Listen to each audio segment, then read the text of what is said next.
ፈተና በመጣብን ጊዜ እግዚአብሔር እንደሚወዳቸው ተመልከቱ። እውነቴን የምነግራችሁ ራስቼ ስለኖርኩ እማስታውስበት መከራ ሰጠኝ ተብሎ ነው መመስገድ ያለበት። መጽሐፍ ቅዱስን ደብዳቤ ጽፎ ላከ፣ ንስሐ አባት ላከ፣ መጽሐፍትን ጽፎ ላከ። በቅዳሴ ጠራን፣ በትምህርት ጠራን፣ በመዝሙር ጠራን።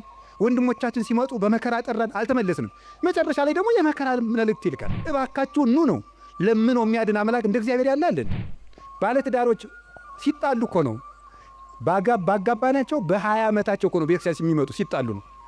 ይኸው ከተጋባን ዓመታችን ነው፣ ምላትን አትሰማኝም፣ ምንም አታዳምጠኝም ማለት ይጀምራል። ማለት 20 ዓመት ጠፍቶ ኑሮ ምናምን መከራውን ነው ተደዝድዞ ነው ዚያ መከራችን ምን ተመስገን ነው እንኳን መጣችሁ። ወወልድ ወመንፈስ ቅዱስ አሃዱ አምላክ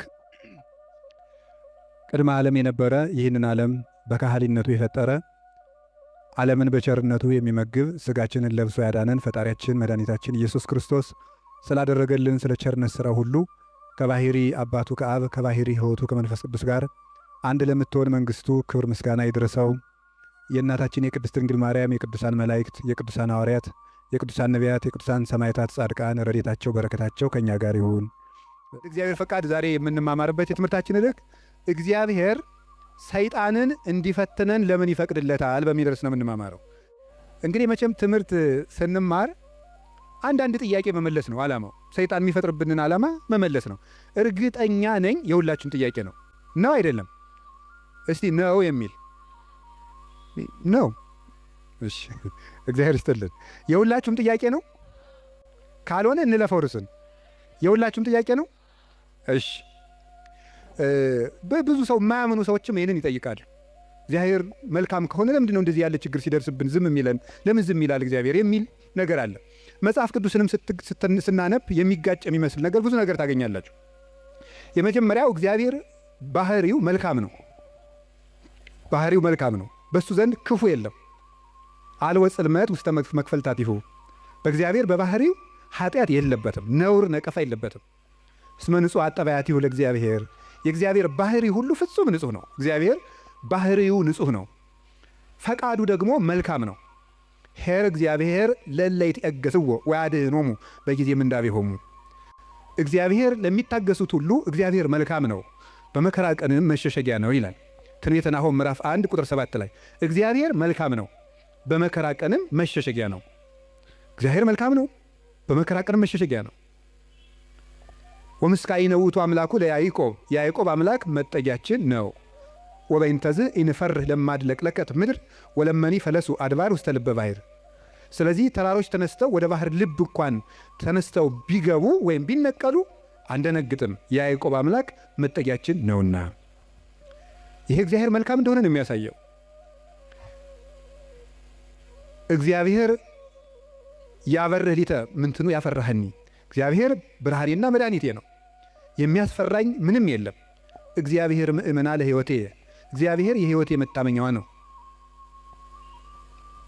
ምንም የምፈራው ነገር የለም። እመኒ ጸብአኒ ተአይን እይፈራህኒ ልብየ። ሰራዊት እንኳን ከቦ ቢወጋኝ እግዚአብሔር መታመኛዬ ነውና አልፈራም ይላል። ስለ እግዚአብሔር ብርሃን ነው፣ እግዚአብሔር መድኃኒት ነው፣ እግዚአብሔር መልካም ነው። እሱ ራሱ ኑራል አነ ውእቱ ኖላዊ ኄር ዘበአማን።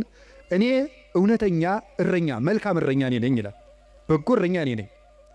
እንኳን በአፋ ሆኖ መጠበቅ ይቅርና ራስን አሳልፎ በመስጠት እንኳን የሚጠብቅ እረኛ ነው እሱ። እግዚአብሔር ንጉሥ ሆኖ መጠበቁ፣ አምላክ ሆኖ መጠበቁ፣ በሰማያዊት መንግሥቱ በግርማ መለኮቱ ሆኖ መጠበቁ ድንቅ ነው። ከዚያ ያለፈ ደግሞ የሚደንቀው ራሱን በመስጠት የጠበቀን እረኝነት ግሩም ነው። ለእኛ ራሱን አሳልፎ መስጠቱ። እግዚአብሔር እኔ ቸር እረኛ ነኝ ብሏል። እኔ ቸር እረኛ ነኝ፣ በጎቼም እኔን ያውቁኛል፣ ድምፄንም ይሰማሉ። በእኔ በኩል የሚገባ ይድናል። እኔ በጎች በር ነኝ። ዘዋንታቤ ውእቱ ይድህን። በእኔ በኩል የሚገባ ይድናል። ይበው ወይወፅእ፣ ይገባል ይወጣል። ወይረክም ራእየ፣ መሰማሪያም ያገኛል ይላል። ስለዚህ በጎቼ እኔን ያውቃሉ፣ እኔም በጎቼን አውቃለሁ። አልቦ ዘየሐይደኒዮን እምዴ፣ በጎቼን ከእጄ የሚነጥቃቸውም ከቶ የለም ይላል። እንግዲህ እግዚአብሔር ጠባቂያችን ነው፣ እረኛችን ነው፣ መልካም ነው፣ ቸር ነው። እግዚአብሔር ሰው እንዲጠፋም አይፈልግም። ኢፈነወ እግዚአብሔር ለወልዱ ከመ ይትሐጐል ኩሉ ዓለም አላ ከመ ይሕየው። እግዚአብሔር ዓለም ሁሉ እንዲድን እንጂ እንዲጠፋ ልጁን አላከውም ይላል። እግዚአብሔር ዓለም ሁሉ እንዲድን ነው እንጂ እንዲጠፋ አይፈልግም። ቅድምም ብፁዕ አባታችን እንደጠቀሱልን ጢሞቴዎስ ምዕራፍ 2 ቁጥር 1 ላይ ሲናገር ዘይፈቅድ ይሕየው ኩሉ ዓለም ዘአነ ቀዳሚሆሙ ለኃጥአን የኃጥአን መጀመሪያቸው የምሆን እኔንም ጨምሮ ዓለም ሁሉ እንዲድን የሚወድ እግዚአብሔር ይላል ቅዱስ ጳውሎስ። ዓለም ሁሉ እንዲድን የሚወድ እግዚአብሔር የሚወደው ዓለም ሁሉ እንዲድን ነው። ወይኩን ፈቃድከ እንላለን። ፈቃድ በሰማይ እንደሆነች እንዲሁም በምድር ትሁን እንላለን። ቅዱስ ዮሐንስ አፈወርቄን ሲተረጉም ፈቃዱሰ ለእግዚአብሔር ድህነተ ዓለም ውእቱ ይላል። ፈቃድህ ይሁን እያልን እንጸልያለን። ፈቃዱ ምንድን ነው ይልና የእግዚአብሔር ፈቃዱ ዓለም እንዲድን ነው ይላል። ሰዎችን ሁሉ ይወዳል፣ ለፍጥረት ሁሉ ይራራል እግዚአብሔር። ፍጥረትን እግዚአብሔር እንኳን እሱ ይቅርና ቅዱሳን ቸሮች ናቸው። የቅዱሳን ቸርነት ከሰው አንሶ እስመ ነፍሰ ጻድቅ ይትራራ ላይ ለነፍሰ እንስሳው የጻድቅ ሰው ነፍስ ለእንስሳ እንኳን ይራራል ይላል። ጻድቅ ለእንስሳ እንኳን የሚያዝን ነው። እግዚአብሔርን ተውት። አንድ ሰው እግዚአብሔርን መምሰል ሲጀምር ለእንስሳ እንኳን የሚያዝን ይሆናል። ለእንስሳት የሚያዝን ይሆናል። ዛሬም ድረስ አሉ ለእንስሳት የሚያዙ። በገጠር ያሉት ያዝናሉ። የከተማው ሰው እንጃ ያላውቅም፣ ከተማ ስለማልኖር። የገጠር እናቶች ጤፍ እንኳን ሲያበጥሩ ለወፎቹ ይተውላቸዋል፣ እንዲለቅሙ ይተውላቸዋል። ለዝንጀሮ ይተዋል። በኦሪት ዘዳግም አለ ቃርሚያ በቃረምክ ጊዜ አዝመራህን ጨርሰህ አትጨደው፣ ለድሃና ለአውሬ ተው ተብሏል። ርኅራኄ የብሉይ ኪዳንም የሐዲስ ኪዳንም አስተምሮ ነው። ጥጃውን አርደህ በእናቱ ወተት አትቀቅለው ይላል። የቸርነት ሥራ ነው ይሄ። ርኅሩሁን ነው። በእናትና በልጅ መካከል ገብተህ ጭካኔን አታድርግ ማለት ነው። እናትና ልጅን መለየት ጭካኔ ስለሆነ እግዚአብሔር እንኳን ለሰው እናትና ልጅ ይቅርና ለእንስሳት እናትና ልጅነት የሚያዝን ርኅሩህ ነው እግዚአብሔር። ለእንስሳቱ ርኅራኄ ሰርቶላቸዋል። አህያውን ያለመጠን እንዳይጭኑት ሥራ ተሰርቷል እግዚአብሔር። በሬና በሬ እንዳይዋጋ ሥራ ተሰርቷል። አንዱ በሬ የአንዱን በሬ ወግቶ እንዳይገድል ኦሪት ዘጸአት ምዕራፍ 21 ላይ እንደተጻፈልን። ስለዚህ እግዚአብሔር ለእንስሳት እንኳን እንድናዝን ፈጥሮናል። ለሁሉ ልክ መልክ ሰጥቶ ነው የፈጠረ እግዚአብሔር። ሁሉም እንኳን እሱ የእሱ ቅዱሳን እንኳን ቅዱሳን እሱ የፈጠረው ፍጥረት እንኳን መልካም ነው። 6 ቀን የፈጠረው ፍጥረት ሁሉ ወሬ እግዚአብሔር ከመሰናይ እግዚአብሔርም ያ መልካም እንደሆነ አየ እያለን የደመደመው የፈጠረው ፍጥረት ሁሉ እግዚአብሔር መልካም ነው። እንግዲህ እግዚአብሔር መልካም ከሆነ ቸርም ከሆነ እንዳንጠፋም የሚፈልግ ከሆነ እንድንድንም የሚፈልግ ከሆነ ቸር እረኛችንም ከሆነ እሱን ከተጠጋን ምንም የሚነጥቀን ከሌለ በሱ ስም እያመንን እሱን ጥግ እያደረግን የሱን ስም እየጠራን እየጸለይን እያስቀደስን በጎ እግዚአብሔር የት ሄዶ ክፉ ይደርስብናል የሚል ጥያቄ ሁላችንም እንጠይቃለን። ዲያብሎስ ራሱ ክፉ ነገርን ያመጣና እግዚአብሔር ቸር ከሆነ ክፉ ነገር ለምን አመጣብህ ብሎ ደግሞ ይጠይቀናል። ለዚህ መልስ ያጣች ነፍስ በእግዚአብሔር ተስፋ ቆርጣ ትቆበልላለች። ለምንድን ነው እግዚአብሔር የማያዝንልኝ? አንዳንድ ጊዜ ደግሞ እንደውም በተለይ ያሁኑ ትውልድ ምን ብሎ ሊጠይቅ ይችላል? ቆይ እግዚአብሔር በእኔ ስቃይ ደስ ይለዋል ይላል። እግዚአብሔር በእኔ ስቃይ ደስ ይለዋል ወይ? ለምንድን ነው እኛ ስንሰቃይ ዝም የሚለው የሚል ጥያቄ። እዚሁ ጋር የሚያያዝ አንድ የመጽሐፍ ቅዱስ ጥቅስ ላንሳላችሁ። አነ ውእቱ እግዚአብሔር ዘፈጠርኩ ብርሃነ ወገበርኩ ጽልመተ። ብርሃንን የፈጠርኩ እኔ ነኝ፣ ጨለማንም የሰራሁ እኔ ነኝ። አመጽ ሰላመ እፈጥር ሰላመ ወእገብር እኪተ። ሰላምንም አመጣለሁ ክፋትንም እፈጥራለሁ። አነ እግዚአብሔር ፈጠርኩ ዘንተ ኩሎ። እኔ እግዚአብሔር ሁሉንም ይሄንን ፈጠርኩ ይላል ትንቢተ ኢሳይያስ ምዕራፍ 45 ቁጥር 6 ላይ።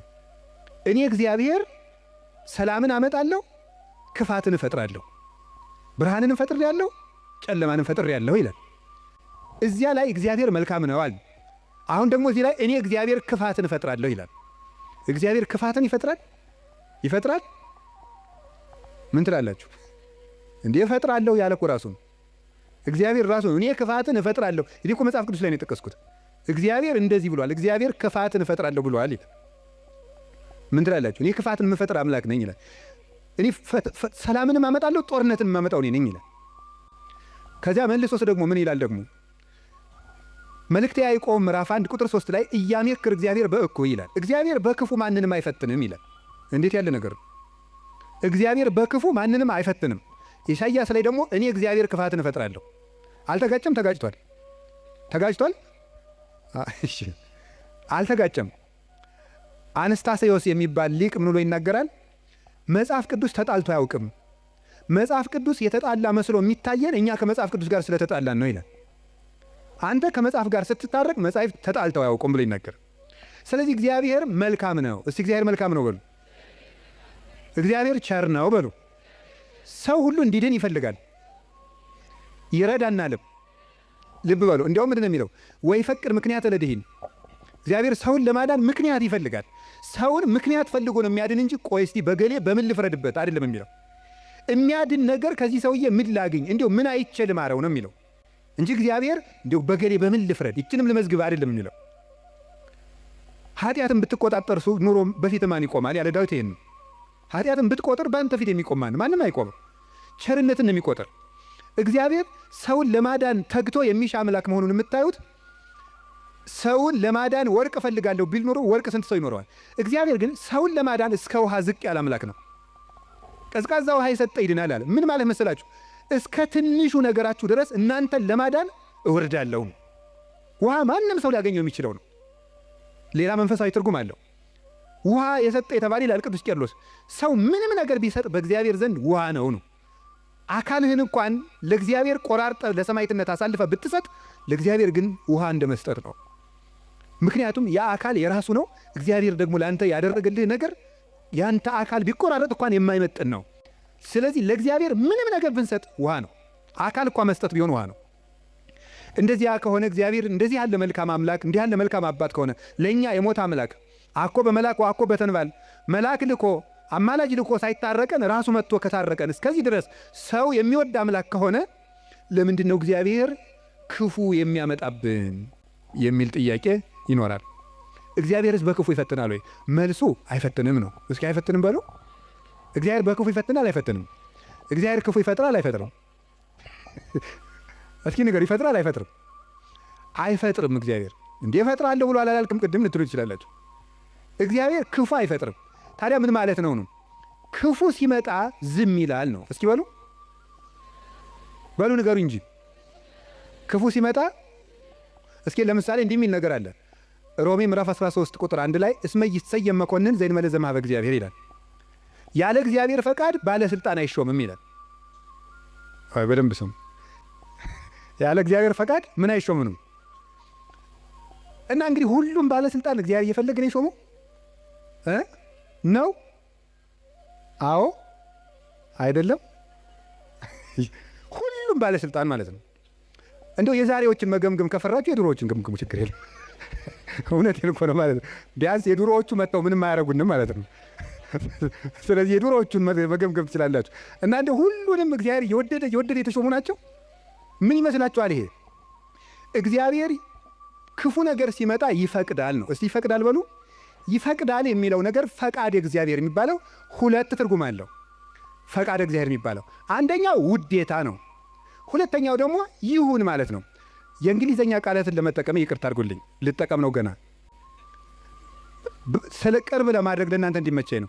የመጀመሪያው ምን ይባላል? ፐርሚሽን ይባላል። እስቲ ፐርሚሽን በሉ እንጂ። ሁለተኛው ዊል ይባላል። እስቲ ዊል በሉ። እሺ ፐርሚሽን ማለት ምን ማለት ነው? እናንተ ኃጢአት ስትሰሩ እኔም ስሰራ እግዚአብሔር ይፈቅድልናል። ምን ማለት ነው ይሄ? ይፈቅድልናል ማለት እግዚአብሔር እኔ ኃጢአት ስሰራ ደስ ይለዋል ማለት ነው። ይሄ ምን የሚባለው? ፐርሚሽን ይባላል። ስራ ከጠቀመህ ስራ ነው። ኃጢአት አይጠቅምህም ብዬ ነግሬሃለሁ፣ ይጠቅመኛል ካልክ ስራ ብሎ ይተውሃል ማለት ነው። መተው እሱ ፐርሚሽን ይባላል። ያሰናብተናል። ስለ እግዚአብሔር ክፋት እንዲሰራ ያደርጋል ማለት ክፋት እንዲሰራ ሰዎችን ይተዋቸዋል፣ እንዲሰራ ያደርጋል። ዊል የሚባለው ደግሞ ወዶ የሚሰራውን እግዚአብሔር እንድንጸልይ ይፈቅዳል በሉ፣ እንድንጾም፣ እንድንጸድቅ፣ እንድንታረቅ ይሄ ፈቃድ ነው ይባላል። ይሄ ፈቃድ ማለት ውዴታ፣ ወዶ የሚያደርግልን ነገር። ገብቷችኋል? ልዩነቱ ገብቷችኋል? እሺ ይፈቅዳል ማለት የመጀመሪያው ፈቃድ እግዚአብሔር ነው ይላል። ዝም ብሎ ምንድነው ፈቃድ እግዚአብሔር?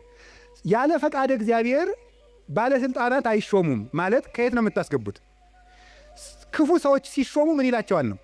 ዝም ይላቸዋል ነው፣ ይተዋቸዋል ነው እንጂ ሰዎቹን ናማ እናቴ የተሾምና ሰውን ጨርስልኝ አይላቸው። እግዚአብሔር እንደዚያ ብሎ ይሾማል ማለት አይደለም። እንደዚያ ሳይሆን የሚያደርገው እግዚአብሔር ክፉዎች ሲሾሙ ዝም ይላል። ለምንድን ነው ዝም የሚለው? እግዚአብሔር ነው ክፉ ነገር ሲመጣ። ስለዚህ ክፋትን እፈጥራለሁ ማለቱ ክፉ ሲመጣ ዝም እላለሁ ነው። ወይም ምን ማለት መሰላችሁ? የእግዚአብሔር እጅ አጥር ነው፣ ጠባቂ ነው፣ ረድኤት ነው። የእግዚአብሔር እጅ በእግዚአብሔር ለመጠበቅ ያልተገባን ሆነን ስንገኝ እግዚአብሔር አጥሩን ያነሳዋል። ያልተገባን ሆነን ስንገኝ አትጠብቀኝ ስንል ማለት ነው። ምን ማለት መሰላችሁ? መዝሙረ ዳዊት ላይ እንዲህ ይላል። መዝሙር 9 ላይ ውሃ ኮ ሀጥለ እግዚአብሔር ኃጢአተኛ ሰው እግዚአብሔርን አወከው ይላሉ ሊቃውንቱ። አወከው ማለት ነው እንዳይምረው ኃጢአት ይጨምራል፣ እንዳይቀስፈው ጥቂት ጽድቅ ይሰራል። ማታ መዝሙር ቀን ዘፈን እንደማለት እያቀላቀላ እግዚአብሔርን አወከው። ወይም ደግሞ ኃጢአተኛ ሰው እግዚአብሔርን አነሳሳው ይላሉ አባቶቻችን። እንደ ደረቅ ሰው ይላሉ። እንደ ደረቅ ሰው እንደው ጣይም አድርጌው ነው እንጂ ሌላ ነው የሚል አንድምታው። ደረቅ ሰው የሚለው ምን ማለት መስላችሁ? አቅም የሌለው ሰው እኔ አንተ ሰው ረፍ ብያለሁ ሲለምናል ወንድ እስኪ ነካኝ ወተት ነው እንጂ ደም አይወጣኝ የሚል ይሄ ማለት ነው። አቅም የለው ግን ደረቅ የሆነ ማለት ነው። በሉኝ የሚል ማለት ነው። ኃጢአት እየሰራ በየቀኑ ለእግዚአብሔር የመቅሰፍት ጨንገር የሚያቀብለው ሰው ማለት ነው።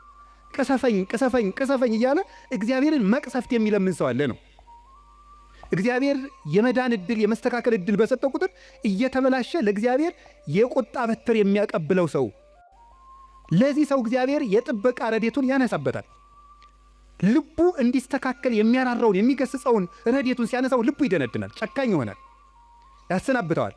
ያን ጊዜ ሰዎች በሙሉ አራዊት አጥር ሲነሳላቸው በተከፈተ ቤት ውስጥ ገብተው እንደሚሰለጥኑት ሁሉ እግዚአብሔር ረድኤቱን ከኛ ላይ ሲያነሳ አራዊት የሆኑ ሰዎች በስልጣን ሊሆን ይችላሉ፣ በጭካኔ ሊሆን ይችላሉ፣ መጥተው እንዲሰለጥኑ ያደርጋቸዋል ማለት ነው። በሰው ላይ እንዲሆኑ ያደርጋቸዋል እንደተባለው ማለት ነው። አንድ ዲያቆን ነው አይደል የተባለው መቅደስ ውስጥ ቅዱስ ጳውሎስን መልእክት ማንበቡን ትቷሉ የኢዮብን መጽሐፍ ያነባል አሉ። እንዲያው እኮ ይገርማል። እና የሚያነበው ደግሞ አነግስ ብእሴ መደለው የሚለው ነው። አፄ ቴዎድሮስ እያስቀደሱ ነው ይባላል። ጨካኝ ንጉሥ አነግሳለሁ የሚለው ነው የሚያነበው። ጨካኝ ንጉሥ አነግሳለሁ ብሏል እግዚአብሔር የሚለውን ያነባል። ምን ብለው ጨመሩበት እሳቸው? ቀጥሎ ያለውን እሱ ግን አይላትም አውቆ በእንተ ከሕዝብ የሚለውን ጨምረው እንጂ አሉት አሉ። ስለ ሕዝቡ ክፋት የሚለውን ጨምረህ አነበው አሉት። ስለምኑ ክፋት ነው? ስለ ሕዝቡ ክፋት ነው። ስለዚህ ክፉ ነገርን ማን ነው ያመጣው ካላችሁን እኛ በሉ ንገሩኝ እንጂ እኛ ነን ክፉ ነገርን የምናመጣው። እግዚአብሔር ክፉ ነገርን አመጣለሁ ማለት ክፉ ነገር ሲመጣ ዝም እላለሁ አሰናብተዋለሁ ማለት ነው። ፈርዖን በእስራኤል ላይ እንዲሰለጥን ዝም እለዋለሁ ነው፣ አሰለጥነዋለሁ። ለምንድን ነው እግዚአብሔር ክፉ ነገር እንዲመጣብን የሚፈቅድ? አይወደንም፣ ይወደናል። አይፈልገንም፣ ይፈልገናል። አያዝንልንም፣ ያዝንልናል። እና ግንሳ ምን ሆነ? እንዳይጠብቀን እንዲጠብቀን የሚያደርገውን ነገር ሁሉ ቆርጠነዋል። ከእሱ ጋር መዋል አንፈልግም። እሱን በጸሎት ማነጋገር አንፈልግም። ሕጉን መፈጸም አንፈልግም። በቤቱ መኖር አንፈልግም። መታረቅ አንፈልግም። መስማማት አንፈልግም። በምን መልኩ ይጠብቀን? አብሮን ቢኖር ክፉ አይደርስብንም። አብሮን እንዳይኖር ደግሞ ቤታችን ቆልፈናል። እኔ በደጅ ቁሜ አንኳኳለሁ የሚከፍትልኝ ቢኖር እራት እበላለሁ ብሏል። የምንከፍተው እኮ ደጃፋችን መስኮታችን አይደለም፣ ልብ ነው ደጅ ያለው። ያን መክፈት ይጠበቅብናል። በየት ይግባ ክርስቶስ እኛ ጋር ለመግባት? ስለዚህ እንዳይጠብቀን ስናደርግ ክፉ ነገሮች ወደኛ ይመጣሉ። እንደ ቅዱስ ዮሐንስ አፈወርቅ ደግሞ አነጋገር እግዚአብሔር ክፉ ነገር ወደኛ የሚያመጣው አስፈራርቶ ወደ ቤት ለማምጣት ነው ይላል። ምን ለማድረግ ነው? በሉ ንገሩኝ እንጂ። አቤት አስፈራርቶ ወደ ቤት ለማምጣት። ይሄንን ቅዱስ ዮሐንስ አፈወርቅ በምን ይመስለዋል? ልጇ ቁማር እየተጫወተ ባስቸገራት እናት መስሎ ያስተምራል። ቁማር የዛሬውን ቁማር እኔ አላውቅም። የድሮ ሁሉ ቁማር አለ። ምን ግጫ ምናምን ቅልቦሽ የሚባል አለ በገጠር። ይሄ ገበጣ በጣም ብዙ አለ። በቃ የቁማር አይነት የገጠር ቁማር ነው። እረኞች የሚጫወቱ በቁልፍ በምናምን ነው። ያን እየተጫወተ ሲያስቸግራት ምን ታደርጋለች ይላል? ማስክ የለበሱ የሚያስፈራሩ ጎልማሶችን ከጎረቤት ትልክበታለች ይላል። ሕፃን ሆኖ እያካስቸገራት የሚሉ ሰዎች ትልክበታለች። ያ ሕፃን ልጅ በእነዚያ ተስፈራርቶ ምን እንዲያደርግ ይመስላችኋል? እየሮጠ ወደ እናቱ ቤት እንዲመጣ ነው። እንደዚያ የምታደርጉ እናቱ ልጇን ጠልታ ሳይሆን ልጇ ከዚያ ነገር እንዲወጣ የሚያስፈራሩ ሰዎችን ትልክበታለች። እግዚአብሔር ክፉ ነገሮች ወደኛ ሲመጡ ዝም የሚላቸው ዋናው ምክንያት ምንድን ነው ሲባል እነዚያ ነገሮች እንኳን ቢሆን አስፈራርተውን ቃል እግዚአብሔር ስላልመለሰን፣ ምክር ስላልመለሰን፣ ንስሐ አባት ስላልመለሰን፣ መጽሐፍ ስላልመለሰን፣ ስብከት ስላልመለሰን፣ ምንም ነገር ስላልመለሰን ቢያንስ የሚያስፈራሩ ነገሮችን እንኳን መጥተው ወደ ቤቴ ቢመጡ ብሎ ነው። አይታችኋል አይደለም? አሁን በኮቪድ ጊዜ ሰው እግዚኦ ማረነ ክርስቶስ እግዚኦ እንደዚህ ያን ጊዜ እኮ ታምር ነው። እኔ እንደውም ይገርማቸዋል። አጠቃላይ እኔ የዛን ጊዜ አንድ ጊዜ በኮቪድ ጊዜ አንድ ገጠር ወረዳ ላይ ሄጄ ነበርና መነኮሳት ጓደኞች አሉኝ አባቶች፣ የወረዳው ካቢኔ በሙሉ ንስሐ ገባ ከነሱ። እንደው ሁሉ ጊዜ ኮቪድ በሆነ አልኩኝ እኔ እንደው ካቢኔ ሁሉ ንስሐ እንዲገባ እንደው ኮቪድ ትንሽ ቆየት ባለ ያስብላል በእውነቱ ማለት ነው። አሁን ሰው ይውላችሁ እግዚአብሔር የሚያስፈራረው ነገሮችን የሚልክብን ለዚህ ነው። አንድ ችግር ሲገጥመን እንሰበሰብ። አምና የነነዌ እንግዲህ ታስታውሳላችሁ አይደል? ሁልጊዜ እንሰበስባለን። ችግር ሲመጣ እግዚኦ ባረነ ክርስቶስ እንላለን። እናቲቱ ግን እነዚያን የሚያስፈራሩ ነገሮችን የምትልክ መልሶ ወደ ቁማሩ እንዲሄድ አይደለም፣ ልጇ ከቤቷ ቁም ነገረኛ ሆኖ እንዲቀር ነው። እግዚአብሔር የሚያስፈራሩ ነገሮችን ብቅ የሚያደርጋቸው መከራዎችን እንዲመጡ የሚያደርገው እኛን ስለሚጠላን አይደለም፣ እንዲሰበስበን ነው። እግዚአብሔር ለነነዌ ሰዎች የሚገለብጥ መከራ እመጣለሁ ያላቸው ተመልከቱ። ይሄን የእናትነት ስራ ነው የሰራው እግዚአብሔር። ሊያጠፋቸው ፈልጎ አይደለም፣ አስፈርቶ ወደ እሱ ማምጣት ነው የፈለገ። ቅዱስ ያሬድ ለዚህ ነው አንተ አቡነ ወአንተ እምነ ያለው። አንተ አባታችንና አንተ እናታችን ነህ። እግዚአብሔር እናት ነው። ልጆቹ እንዲከፉበት ስለማይፈልግ የሚያስፈራሩ ነገሮች ዮናስን እኮ ያለው ሂድና አስፈራራ ነው ያለው። አስፈራራቸው ፈርተው እንዲመለሱ ማለት ነው። ተጽናንቶ መመለስ ያቃተው ቢያንስ ፈርቶ እንዲመለስ ነው። ስለዚህ ፈርተው ተመለሱ። እግዚአብሔር ክፉ ነገሮችን የሚልካቸው ወይም ሰይጣን ክፉ ነገሮችን እንዲያመጣ እግዚአብሔር ዝም የሚለው ለምንድን ነው ካላችሁኝ፣ ፈርተን እንድንመለስ ነው። ምን አላችሁኝ?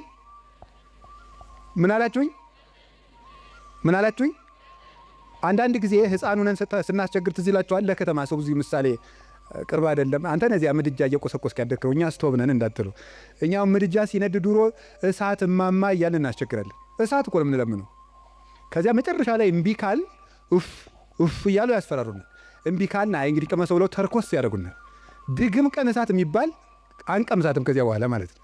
እግዚአብሔር እንደዚያ ነው፣ እፉ ይለናል። እናታችን አባታችን ስለሆነ መመለስ ካቃተን አንዳንድ ጊዜም ተርኮስ ያደርገናል። ድግም ቀን እንዳይደግመን ማለት ነው። እና እግዚአብሔር ስለሚጠላን እንዳይመስላችሁ። እኔ እውነቴን እኮ ነው። እንዴት አድርጎ እንደሚወደን ተመልከቱ። አሁን እናት ልጇን በእሳት መተርኮስ ፈልጋ ነው አይደለም። ልጄ ጨርሶ ከሚቃጠል እንደው ትንሽ ይተኩሰውና ለሌላ ቀን እንዳይቃጠልብኝ ነው ነገሩ እኮ። እግዚአብሔር ጋነም እንዳይበላን እኮ ነው ትንንሽ ነገሮችን የሚተረኩሰን። ገንዘቦቻችን በማሳጣት ዘመድ እንዲሞትብን፣ ጓደኛ እንዲለየን በማድረግ ከሹመት እንዲሻሩ፣ እንድናጣ፣ እንድንዋረድ፣ ኃጢአት ስንሰራ የሚያዋርዱንን ሰዎች በመላክ ሰዎች እንዲደርሱብን በማድረግ በማጋለጥ ኋላ ከምትጋለጥ ዛሬ ባጋለጡ የሚያዋርዱ ሰዎችን ጭምር በመላክ እግዚአብሔር እኛን ትንሽ ተርኮስ እያደረገ ወደ ቤቱ ያመጣናል። እንዴት እንደሚወደን ተመልከቱ። ፈተና በመጣብን ጊዜ እግዚአብሔር እንደሚወዳችሁ ተመልከቱ። እውነቴን የምነግራችሁ ጌታ ሆይ ለምንድን ነው እንዲሁ አክስቴም ሳምንት ዕለት ሞተች፣ እናቴ ደግሞ የዛሬ ወር፣ እንደገና ደግሞ የዛሬ 2 ወር ከስራ ተባረርኩ፣ እንደገና ደግሞ ይሄ ቀበረብኝ፣ ደግሞ ይሄኛው ተቃጠለብኝ፣ እንደዚህ አለብኝ፣ ጠልታኝ ነው ወይ እባክህን ወይም እባክሽን ልጄ ወደ ቤቴ ኑ ማለት ነበር። እንዲህ አድርገህ ትፈልገኛለህ ወይ? ረስቼህ ስለኖርኩ እማስታውስበት መከራ ሰጠኸኝ ተብሎ ነው መመስገን ያለበት። አንተን እንዳስታውስህ የመጥሪያ ደብዳቤ ላክልኝ ነው። መጽሐፍ ቅዱስን ደብዳቤ ጽፎ ላከ፣ ንስሐ አባት ላከ፣ መጽሐፍትን ጽፎ ላከ። በቅዳሴ ጠራን፣ በትምህርት ጠራን፣ በመዝሙር ጠራን። ወንድሞቻችን ሲመጡ በመከራ ጠራን፣ አልተመለስንም። መጨረሻ ላይ ደግሞ የመከራ መልእክት ይልካል። እባካችሁ ኑ ነው። ለምኖ የሚያድን አምላክ እንደ እግዚአብሔር ያለ አለ እንዴ? ለምኖ እኮ ነው የሚያድናል። አሁን ሙሴን አላያችሁትም? እንዴት አስፈራርቶ መመለስ እንደፈለገ። እስራኤል ጣዖት ሲያመልኩ ሙሴ አቤት ተወኝ ማይጄ ላጠፋቸው ነው። አሁን ሙሴ እግዚአብሔር ጨብጦት ይዞት ይጄ ላጠፋቸው ነው። እንዲሁ እኮ ይገርማል እኮ እግዚአብሔር የሚያደርገው ነገር።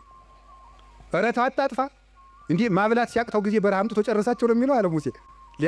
እግዚአብሔር እንዳይሰደብበት ነው እሱ። 40 ዓመት ማብላት ሲያቅተው በረሃ አምጥቶ ጨረሳቸው ነው የሚለው አሉት። እንዲሁም እነሱን አታጥፋ። አባቶቻችን ሲተረጉሙ አሁን እግዚአብሔር ሊያጠፋቸው ወዶ አይደለም ሙሴ እንዲሰራቸው እንዲቀጣቸው ብለው ነው እንጂ ይላል። እንግዲያስ ሂድና ቅጣ አለው። ሰርቶ ቀጥቶ እስራኤልን ወደ ራሱ ሰበሰባቸው። በማስፈራራት እንድንመለስ እግዚአብሔር ክፉ ነገር እንዲመጣ ያደርጋል። ከቃሉ ጋር ናቸው። እግዚአብሔር ከሁላችን ጋር ይሁን። ስንት ሰው ነው እግዚአብሔር በሚያውቀው እንዴ ተነግሮ፣ እኔ እንዲያው አሁን ሰውየው መዚህ ስለሌለ ተመስገን ነው ልናገር። ተነግሮ ይሄንም አይሰማውም፣ ችግር የለም። ተነግሮ አልሰማ ያለ ሰውዬ የሳምባ ቲቪ ገብገብ ሲያደርገው የቆረበ ሰውን ያውቃሉ። ተመስገን ነው። እንኳን ቲቪ መጣ። እንዲህ እውነቴን እኮ ነው የምነግራቸው። ተርኩት ስንት ሰው ነው፣ ስንት አመፀኛ ነው። ጸበል እንደምን ሰነበታቸው፣ አባ ነው፣ ሰላም ነው፣ ፒስ ነው የሚለው ሁሉ ጸበል ሲሄድ እግዚአብሔር ይመስገን የሚለው እንዲሁ እግዚአብሔርማ ይተርኩሰን እንጂ እውነቴን እኮ ነው የምነግራቸው። እግዚአብሔርማ ይተርኩሰን። ምድር ጠቧችሁ እኮ የምትራመዱት ሁሉ ጸበል ስትል ኩምሽሽ በቃ እንዲሁ ለተቸገረ እንድናዝን አረማመዳችን እንኳን ልክ እንዲኖረው ንግግራችን መጠን እንዲያበጅ እግዚአብሔርማ ይተርኩሰን እንጂ ተነግረን ሰምተናል እንዴ? እውነቴን ነው። ስንቶቻችሁን አሁን እዚህ ውስጥ ራሱ ብቆሰቁስ እዚህ ከተሰበሰበው ውስጥ እግዚአብሔር በሚያውቀው እግዚአብሔር ነቅሶ ቢያወጣ ሲቸግራችሁ ወደ ቤተ ክርስቲያን የመጣችሁ ስንቶቻችሁ ናችሁ? ወይ ባል እንዴ ባለትዳሮች ሲጣሉ እኮ ነው ባጋባናቸው በ20 ዓመታቸው እኮ ነው ቤተክርስቲያን የሚመጡ ሲጣሉ ነው። ይኸው ከተጋባን ዓመታችን ነው፣ ምላትን አትሰማኝም፣ ምንም አታዳምጠኝም ማለት ይጀምራል ማለት 20 ዓመት ጠፍቶ ኖሮ ምናምን መከራውን ነው ተደዝድዞ ነው እዚያ ወዲያ መከራችን ምን ተመስገን ነው እንኳን መጣችሁ። ዋናው መሸም ነጋ መምጣታችሁ ነው። ስለዚህ እግዚአብሔር ሰው ሁሉ ራሱን እንዲጠላል ሊያደርግ ይችላል። እንድንመጣም ከፈለገ እግዚአብሔር ሰው እንዲጠላን አያደርግም። ሰው እንዲጠላን ሰይጣን ሲያደርግ ዝም ይላል። ይሄ እግዚአብሔር እኛን የሚጠራበት መንገድ ነው። በቸርነቱ ወደ ቤቱ ይጥራን።